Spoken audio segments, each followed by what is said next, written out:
1991 భారతదేశ చరిత్రలో అత్యంత దుర్భరమైన సంవత్సరం. విదేశీ మారక నిల్వలు కేవలం 2 వారాల దిగుమతులకు సరిపడే స్థాయికి పడిపోయాయి. రిజర్వ్ బ్యాంక్ దగ్గర డాలర్లు లేకపోవడం వల్ల భారత్ తన బంగారం నిల్వల్లో 47 టన్నులు లండన్కి తాకట్టు పెట్టాల్సి వచ్చింది. ప్రపంచం ముందు అవమానం, దేశం డిఫాల్ట్ అంచున.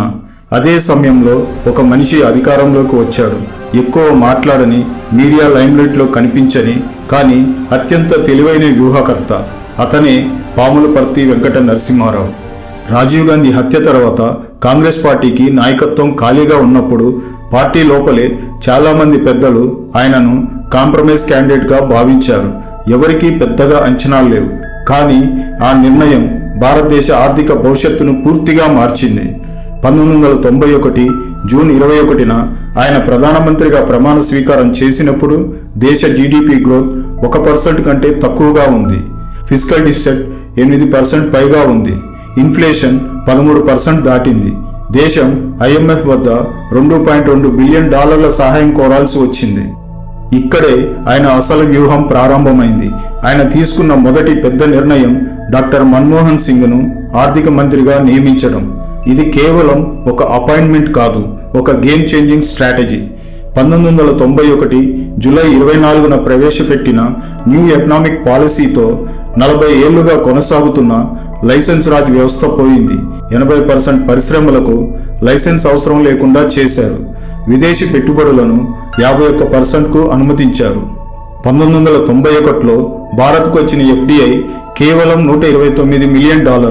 1996 నాటికి అది $2.1 బిలియన్ పెరిగింది. జీడిపి గ్రోత్ 1992-93లో 5.3%, 1994-95లో 7.6%కు చేరింది. టెలికాం, ఆటోమొబైల్, IT రంగాల్లో భారీ మార్పులు మొదలయ్యాయి. ఇవే తర్వాతి దశాబ్దంలో భారత్ను IT సూపర్ పవర్గా మార్చిన పునాది. కానీ ఇంత గొప్ప మార్పులు చేసిన వ్యక్తి రాజకీయంగా ఎందుకు ఒంటరిగా మిగిలిపోయారు? 1992లో బాబ్రీ మసీద్ కూల్చివేత సమయంలో ఆయనపై తీవ్ర విమర్శలు వచ్చాయి. ఇంటెలిజెన్స్ హెచ్చరికలు ఉన్నా కూడా ఎందుకు చర్యలు తీసుకోలేదని ప్రశ్నించారు. అదే సమయంలో 1993లో జరిగిన జార్ఖండ్ ముక్తి మోర్చా లంచం కేసు ఆయన ఇమేజ్ను దెబ్బతీసింది. ఆయనపై కేసులు నమోదయ్యాయి. కోర్టుల్లో సంవత్సరాల పాటు పోరాడాల్సి వచ్చింది. చివరికి విముక్తి పొందిన రాజకీయంగా ఆయనకు చాలా నష్టం జరిగింది. ఇంకో ఆసక్తికరమైన అంశం ఏంటంటే విదేశాంగ విధానం. సోవియట్ యూనియన్ కుప్పకూలిన తరువాత అమెరికా ఆధిపత్యం పెరిగింది. ఆ సమయంలో ఆయన లుక్ ఈస్ట్ పాలసీ ప్రారంభించారు. ఆసియా దేశాలతో వాణిజ్య సంబంధాలు పెంచారు. ఇజ్రాయెల్తో పూర్తి దౌత్య సంబంధాలు ఏర్పాటు చేశారు. ఇది అప్పటి వరకు చాలా సున్నితమైన అంశం. చైనాతో సరిహద్దు ఒప్పందాల ద్వారా ఉద్రిక్తలు తగ్గించారు. ఆయనకు భారత ఆర్థిక సంస్కరణల పితామహుడు అని పేరు ఉన్నా చాలా కాలం ఆయన పాత్రను తగ్గించి చూపారు.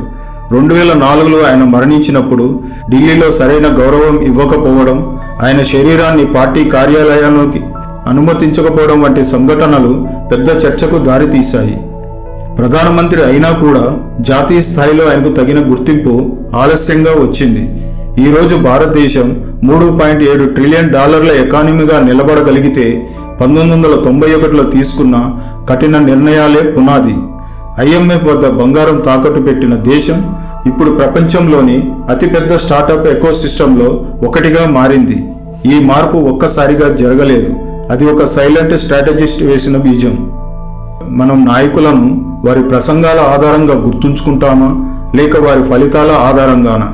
నరసింహారావు గారు పెద్ద సభలు పెట్టలేదు, కానీ దేశం దిశ మార్చే నిర్ణయాలు తీసుకున్నారు. ఆయన రాజకీయంగా వివాదాస్పదుడే కావచ్చు, కానీ 1991 రిఫార్మ్స్ లేకపోతే భారతదేశం ఈరోజు ఉన్న స్థాయికి రావడం చాలా కష్టం. ఇది కేవలం ఒక వ్యక్తి బయోగ్రఫీ కాదు. ఇది సంక్షోభ సమయంలో ధైర్యంగా తీసుకున్న నిర్ణయాల కథ. ఇది సైలెంట్ లీడర్షిప్ కథ. ఇది తెలంగాణ నుంచి వచ్చిన ఒక మనిషి ప్రపంచ ఆర్థిక వ్యవస్థలో భారత స్థానాన్ని మార్చిన కథ. 1991లో ఆయన కూడా పాపులర్ నిర్ణయాలు మాత్రమే తీసుకునేవాడైతే ఈరోజు మన ఆర్థిక పరిస్థితి ఎలా ఉండేదో. నాయకత్వం అంటే కేవలం నినాదాలు కాదు, భవిష్యత్తును ముందే ఊహించి అప్పుడు విమర్శలు ఎదుర్కొని అయినా సరే దేశ ప్రయోజనాల కోసం నిర్ణయాలు తీసుకోవడం. అదే పివి నరసింహారావు గారు మనకు నేర్పిన పాఠం. చరిత్ర గట్టిగా శబ్దం చేయదు, కానీ నిశ్శబ్దంగా తీర్పు ఇస్తుంది. ఆ తీర్పులో పివి నరసింహారావు గారి పేరు ప్రముఖంగా నిలుస్తుంది. ఈ వీడియో మీకు నచ్చినట్లయితే లైక్ చేయండి, షేర్ చేయండి, సబ్స్క్రైబ్ చేయండి. జై హింద్.